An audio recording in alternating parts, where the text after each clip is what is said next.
এখন আমরা দেখব বাইনারি, অক্টাল, হেক্সাডেসিমাল নাম্বার থেকে ডেসিমাল সংখ্যায় রূপান্তর। আমরা পূর্বেই বলেছি যে অন্য যে কোনো সংখ্যা পদ্ধতি থেকে ডেসিমাল সংখ্যা পদ্ধতিতে রূপান্তরিত করতে হলে আমরা গুণ করার মাধ্যমে রূপান্তরিত করব। তো এখন আমরা প্রথমেই বাইনারি থেকে ডেসিমাল সংখ্যায় রূপান্তরিত করব। তো এখন আমরা একটি সংখ্যা নিয়ে নিলাম।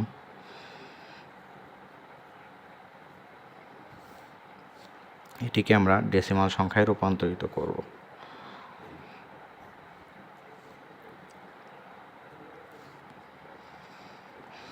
সেজন্য আমরা বাইনারির বেস 2 দ্বারা গুণ করব।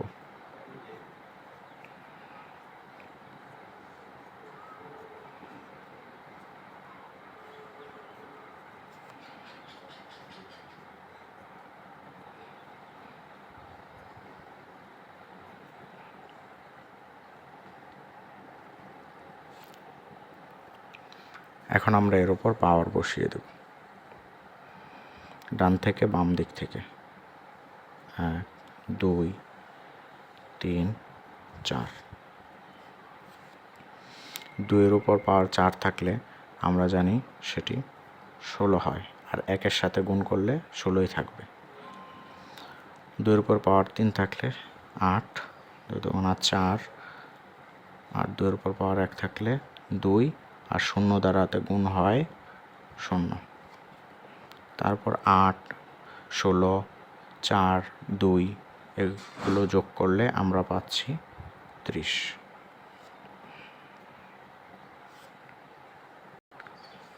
অতএব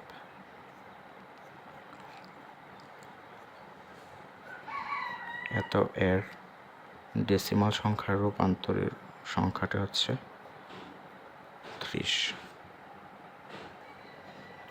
এখন আমরা দেখব অক্টাল থেকে ডেসিমাল সংখ্যায় রূপান্তর করো। সেজন্য আমরা একটি সংখ্যা নিয়ে নিচ্ছি।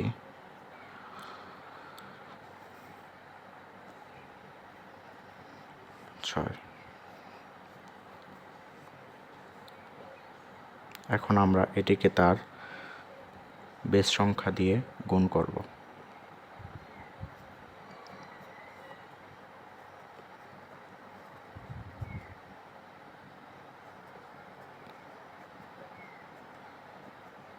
তারপর এখানে আমরা পাওয়ার বসিয়ে দেব। এটা আমাদের 6 হবে। 0 1 2। 8 আর 8-এ 64 হয়। 0 দ্বারা কোনো কিছুকে গুণ করলে 0 হয়। 6 গুণন কোনো কিছুর পাওয়ার 0 থাকা মানে তার আনসার 1।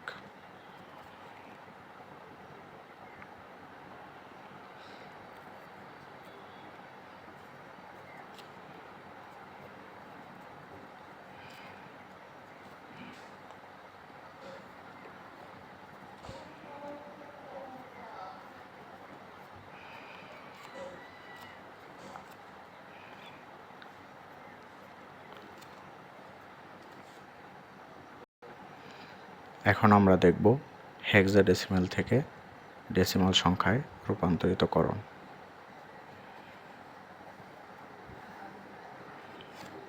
তো এই জন্য আমরা একটি সংখ্যা নিয়ে নিব, সেটা হচ্ছে,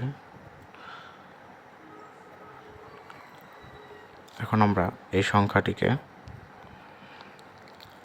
তার বেস সংখ্যা দ্বারা গুণ করে দেব।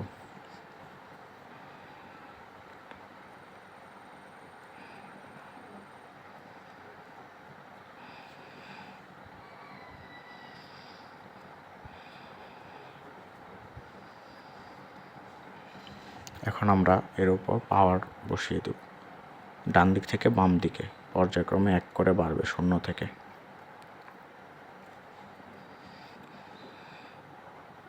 এখন আমরা এ এবং এফ এর মান বসাবো। আমরা জানি এর মান হচ্ছে 10, আর এফ এর মান হচ্ছে 15।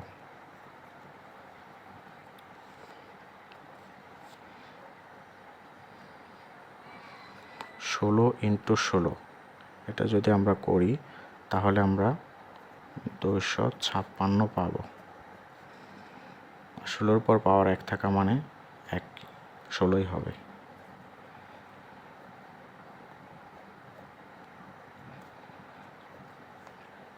আর 16-র উপর পাওয়ার 0 থাকা মানে এখানে 1 হবে। 15-র সাথে 1 গুণ হলে 15ই থাকবে। 256 × 9 2304, আর 16 × 10 করলে 160 হবে। আর এখানে আমাদের হচ্ছে 15। তো এই সবগুলো যোগ করলে আমরা টোটাল পেয়ে যাব 2479। অতএব